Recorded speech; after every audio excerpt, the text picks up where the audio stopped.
Cumprimento, excelentíssimo senhor ministro Cristiano Zanin, presidente desta turma.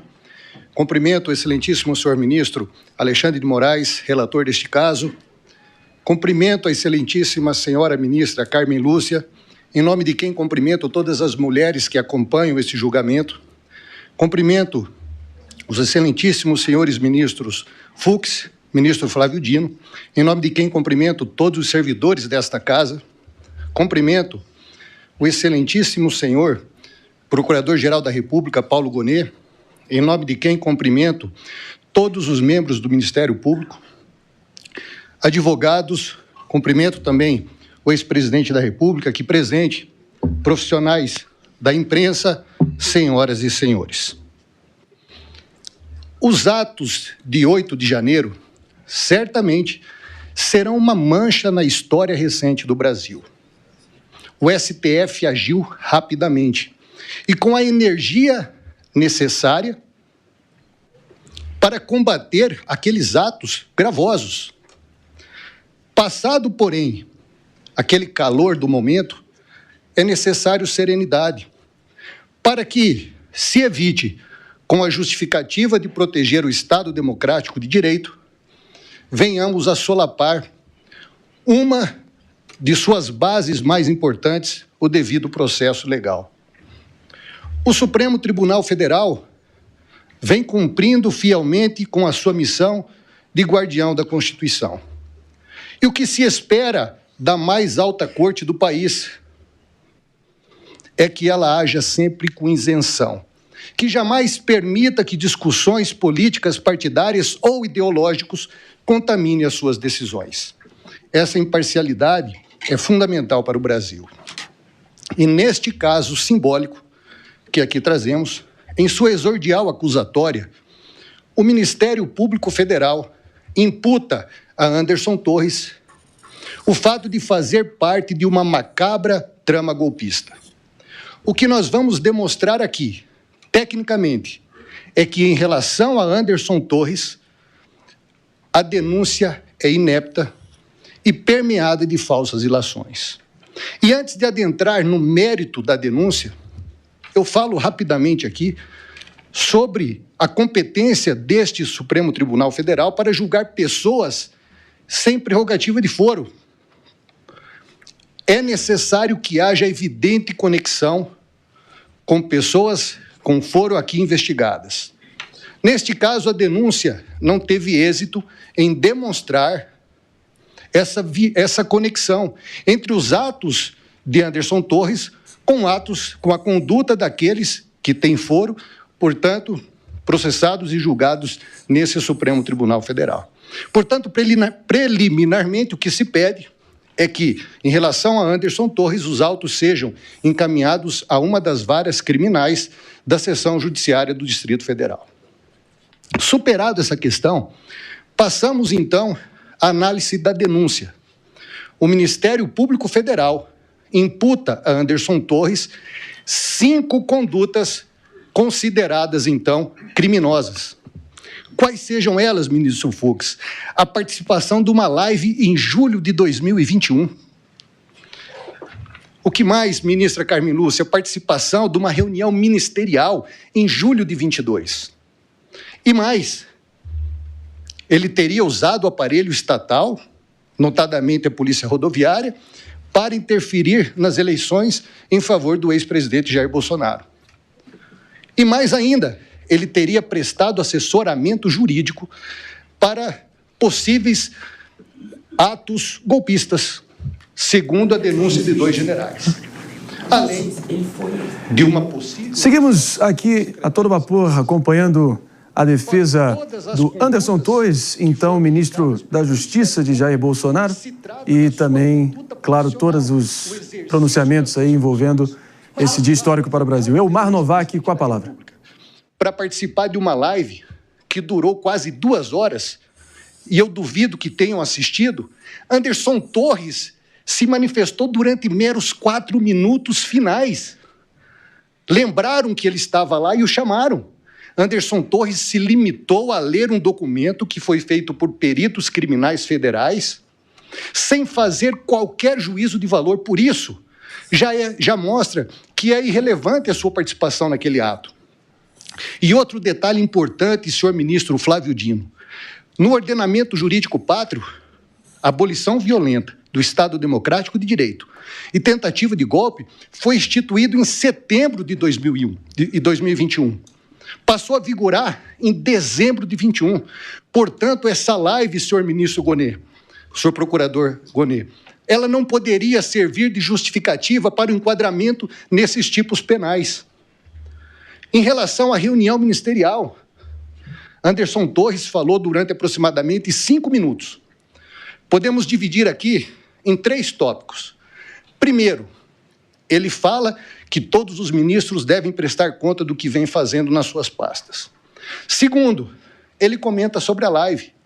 E terceiro, ele tece comentários a respeito de uma matéria jornalística que foi publicada pela revista Veja e pela CNN, que trazia a delação de Marcos Valério, onde, segundo a delação, senhor ministro Zanin, Marcos Valério teria citado uma possível ligação entre o PT e organizações criminosas.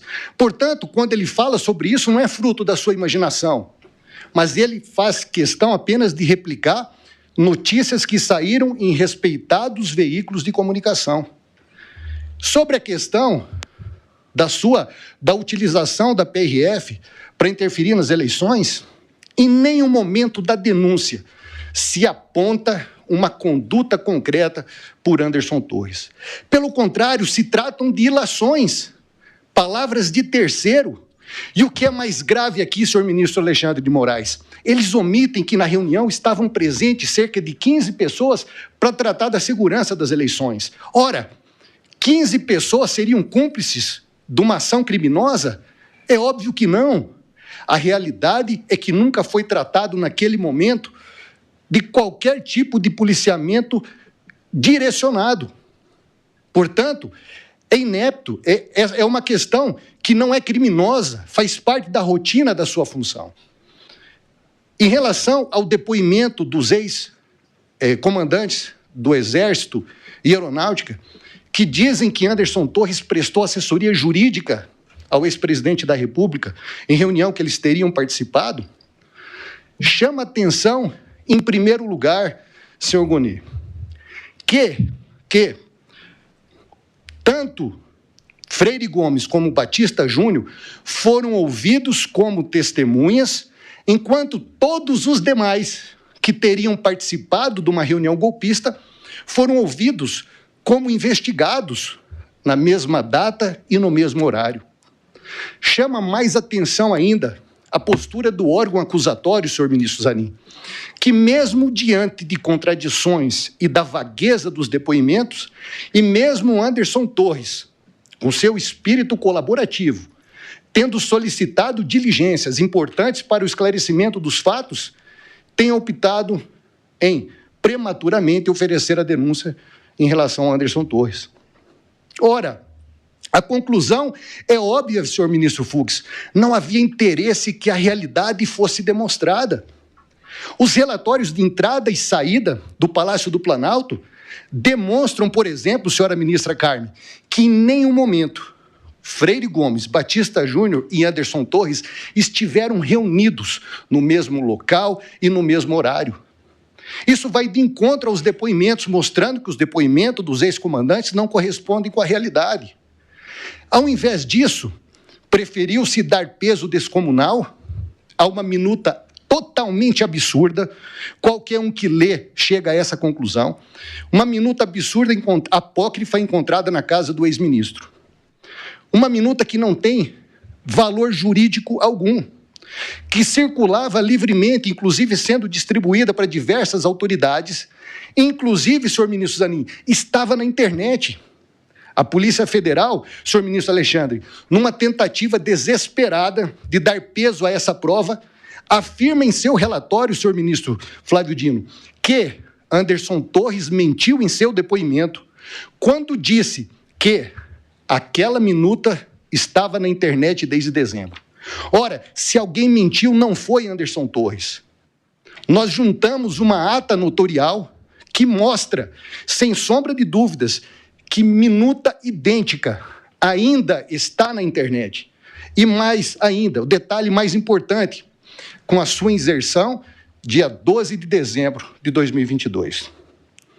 A PGR silencia sobre isso. E, por fim, não há omissão de Anderson Torres quando secretário de Segurança. Ficou provado, diferente do que a denúncia traz, ficou provado nos autos que Anderson Torres programou as suas viagens de férias em julho do ano anterior e que ele adquiriu as passagens para si e sua família em novembro, quando sequer havia cogitação de qualquer manifestação no Distrito Federal. Ora, o tão falado, ministra Carmen Lúcia, relatório de inteligência número 6, ficou evidente que nunca chegou às mãos de Anderson Torres. Portanto, até o horário do seu embarque com a sua família para os Estados Unidos, não havia absolutamente nada que contraindicasse o seu plano de férias. E é relevante anotar que Anderson Torres aprovou o protocolo de ações integradas e encaminhou para os órgãos operacionais. A Secretaria de Segurança não é responsável pela parte operacional executiva. Ele mandou, então, que as instituições cumprissem. E detalhe relevante, o protocolo de ações integradas, previa diversas ações, entre elas proibia o acesso à Praça dos Três Poderes. Se o PAI fosse cumprido, nós não teríamos visto os lamentáveis atos do 8 de janeiro. Olha que detalhe interessante, um relatório de inteligência da Polícia Judiciária, que foi juntado no processo, é o documento 9, é o relatório 02 de 23, traz conversas entre o secretário substituto e Anderson Torres na véspera dos ataques de 8 de janeiro. Ou seja, no dia 7 de janeiro, à noite, Anderson Torres estava sendo tranquilizado das ações no DF. E cabe ressaltar aqui, senhor Procurador-Geral Paulo Gonet, membros do Ministério Público Federal que analisaram todos esses fatos sob a ótica do inquérito civil, chegaram à conclusão que Anderson não tinha responsabilidade, porque, de fato, o Anderson Torres cumpriu com seu mistério. Cabe reparar aqui, senhor ministro Fux, que todas as quebras de sigilo que houveram de telefones daqueles com quem Anderson Torres teve contato, a exemplo desse diálogo com Fernando, o secretário substituto, demonstram sem sombra de dúvidas que nada foi encontrado que incriminasse Anderson Torres. Pelo contrário, o que foi encontrado, ministro Zanin, demonstra o seu espírito apaziguador e democrático. E foi por essa razão, senhor ministro Flávio Dino, que a defesa de Anderson Torres entregou as senhas da nuvem do seu telefone celular e do seu e-mail. Nenhuma vírgula, senhora ministra Carmen Lúcia, foi falado sobre a PGR em relação aos dados telemáticos de Anderson Torres e as quebras de sigilo. Por que razão? Porque tudo que foi encontrado favorece Anderson Torres. Mas, ao invés disso, a PGR denunciou Anderson Torres de modo temerário, imputando-lhes condutas que sabidamente não são crimes. E mais, nós teríamos aqui como elencar diversas provas de que não há condições de prosseguir a denúncia em relação a Anderson Torres, porque não há justa causa. E eu poderia citar aqui, por exemplo, a transição da pasta, onde em novembro de 22, o ex-ministro Anderson Torres se reuniu com o ministro Flávio Dino para começar a transição da sua pasta. Ora, Anderson Torres, quando soube que estavam invadindo os prédios públicos, mandou uma mensagem para o seu substituto: não deixe chegar no Supremo. No dia 6, ministra, isso é muito importante, no dia 6 pela manhã, Anderson Torres se reuniu com o general Dutra com o objetivo de desmobilizar os acampamentos em frente aos quartéis. Ora, são atitudes incompatíveis para aquele que pretende dar um golpe de Estado.